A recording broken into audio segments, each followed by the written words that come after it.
Imagine having a mobile that doesn't have the ability to talk to computers on the internet. You couldn't do a Google search. You couldn't send and receive mail. As time has gone on, more and more devices have shown up on the net. They too need to have addresses as well. So the internet was designed in 1973 and launched in 1983. And in that time frame, we thought it was an experiment.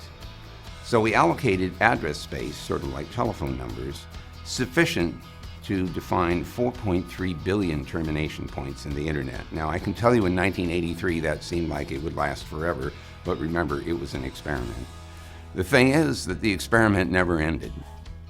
In 1996, we designed a different format for internet packets called IPv6.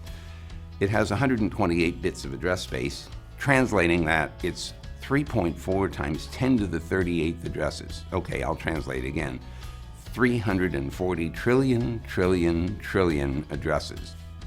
There are already 5.5 billion mobiles in the world. If they all had internet addresses, it would exhaust instantly the IPv4 address space, which, as I said before, is only 4.3 billion addresses. So 16 years later, not only have we run out of IPv4 address space, but we're also now absolutely compelled to implement a new one so we can continue to grow the network. If we don't implement, what will happen is that the version 4 address space will exhaust. People will not be able to get onto the net because they won't have addresses to use. And at that point, the internet stops growing. If I had known in 1973 what was going to happen in 2013, I would have insisted on a much larger address space so we wouldn't have to go through this transition.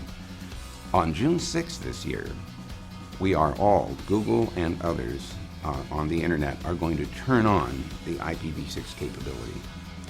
And that is the launch of the new, larger internet.